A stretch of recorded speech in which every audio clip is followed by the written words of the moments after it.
Alright, so here we are. It's time to put, basically the only reason why we're doing this is because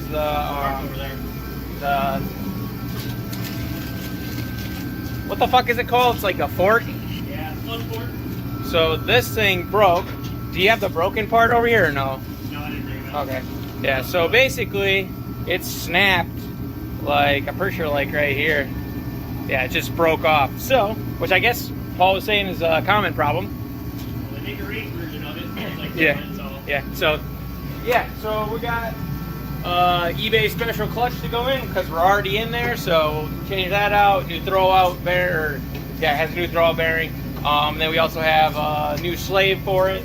So basically, clutch stuff today. So this should be fun. This is a Midwest car. And I don't think this has ever seen something like this in a while. So yeah, we're gonna get some crap out, and then hopefully we're hoping we can just do this with as minimal effort as possible, because the Sonoma, God rest its soul, has passed away. It now has a flat cam, most likely. Yeah, probably. That is the diagnosis at the corner. But yeah, we'll be doing an LS swap into that probably sometimes this summer, I would imagine. We're gonna take the 4.8 that was in the caddy, put that in there, and then we're just gonna bolt it to the transmission that it comes stock in those. And yeah, that's just gonna be his daily, because he is trying to sell this GSX. So, but yeah, without further ado, I guess let's just get into this. Oh yeah, and then the caddy's obviously having its problems. So I'll put those next clips. You can see that, but nothing too bad. It is pretty dumb, but it shouldn't have happened, but it happened. So, all right, let's get this done.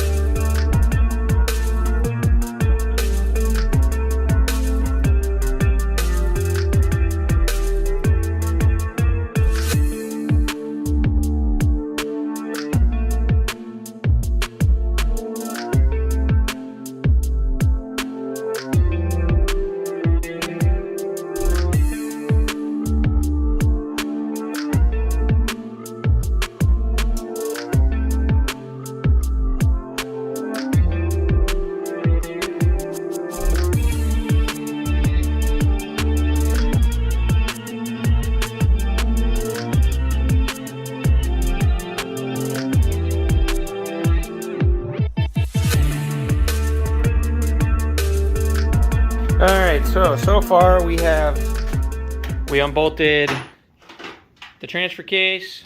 I believe that's what that would just be. And then we've gotten the cross member out. Both axles are out. Supposedly that axle and jack shaft are two pieces, but we couldn't get it separate, so we just unbolted the whole thing. It was way easier that way anyhow. Yeah, and then to pull the battery tray, so that way we can get access. We've pulled out two of the bolts on the rear one, which he got access from pulling the transfer case out. So now he's working on getting the last one.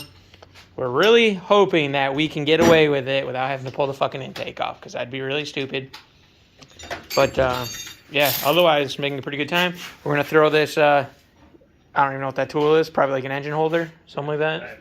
Pretty much, or maybe an engine brace. I don't know. It goes across, it sits on like the fenders, and then it holds it. Like we can attach it right here.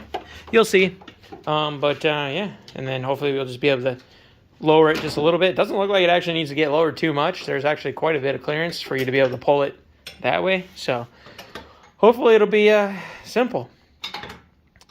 If not, well, this is gonna suck. I mean, we already got to get it done. So, but yeah, I mean, we're making decent progress. It's only 1:19, so I think we've been at this like 2 hours, something like that. Yeah. So, all right, let's continue on.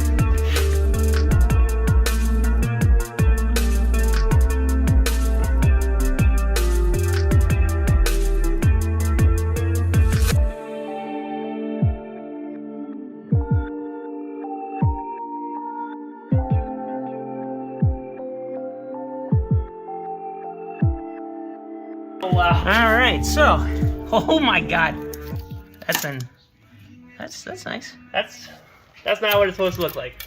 Hopefully, like, nothing's too fucked. Yeah. Should just be plastic, hopefully. So yeah, that's nice. So we got it out. Will be interesting to see what your clutch is like. Jesus Christ. Cause that means, ooh, yeah. Well, we have everything.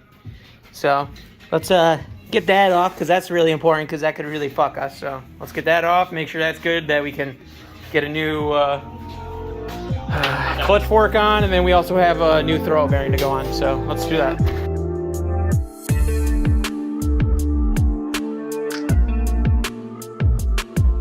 All right, so it actually had a fucking nice clutch, and it had an ACT unsprung clutch in it for, like, what was it, 300 horsepower?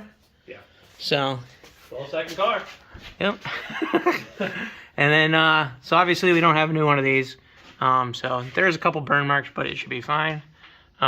It's smooth, so, well, ish. Enough. The new clutch will wear in. It'll be fine. So basically the next time, probably replace flywheel, but when we decide we want to make power, I guess. Yeah, let's go ahead and I think got gold in it. get this thing back together. Shiny. Oh yeah, we get it. You got money. It's literally $50. Gold's cheap, I guess. Yeah. So we'll get that put in, and yeah, we'll be back on to winning.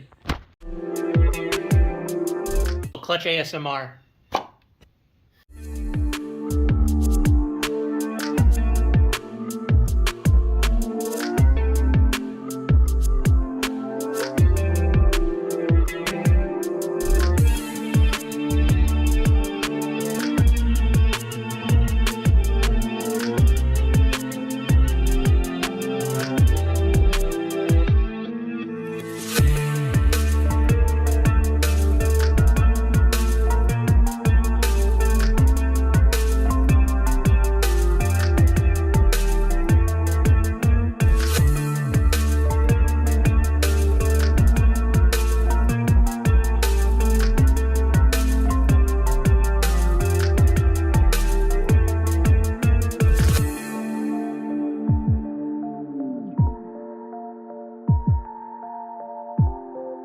Well, somehow we managed to actually get the damn thing done today.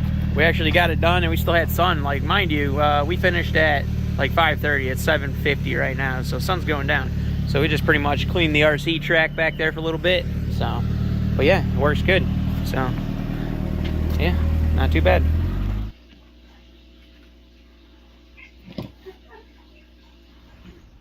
I think for the end of this video, we're gonna change out this old sticker. I've got another one printing, a little bit different. I've been doing some where they have like the Instagram handles in them, so we might as well throw the Instagram handle on here because it's not on my car anywhere. So we'll put the YouTube and the Instagram on there. But yeah, so this is at the end of the video for making or changing the clutch on Paul's GSX. Seems that's going good. Updates. So the caddy, it's overheating. We're gonna try a different mounting. Like, we're gonna angle it a little bit more so hopefully it can grab more fresh air. Like at idle it's fine, but as soon as you're like cruising, like 55 and that, yeah, it ain't happy. So it must not be getting enough airflow. So we're gonna try that. And then on top of that, we just had that transmission rebuilt. This thing's been nothing but problems, so it's that transmission that we bought from some dude and said it was built, ready to go in, and yeah, no, it was junk. So we had it rebuilt, and runs and drives, but it doesn't have second gear. Like, it won't shift into second gear. So we're pretty sure it's a spring that's in there, so Paul's going to be having to pull the trans back out and tear it apart, replace that spring, and hopefully that is the problem. Otherwise, we got to put the other one back in and then just hope that it can last the year. So, yeah, that's kind of the gist there. For the Fiero here, I have a surge tank coming with another AM 400 external fuel pump. So we're gonna put a surge tank on here, so that way hopefully we are ready to do some autocrossing. I would like to do some autocrossing this year. I do believe Paul wants to try and get out to there's a Hillsboro. It's like a little 8th mile drag strip here. They made it on like an airport. So I think he wants to try and get out there for that a little bit. So yeah, hopefully we'll be able to get to actually drive the cars this year for their actual fucking purposes, even though these are just literally our toys, so they literally have no purpose. We're not like hardcore racers or anything like that. But I know I would like to 100% try and do some autocrossing this year. I think that's kind of where I'm heading. Actually, that is where I've headed. That will be the purpose of the Fiero. I think the Honda will probably end up with the same purpose as well. So yeah, we'll have those, and I'm trying to sell the Baghdad's 10 still. So hey, if you want the Baghdad's 10 for $5,000, she's yours.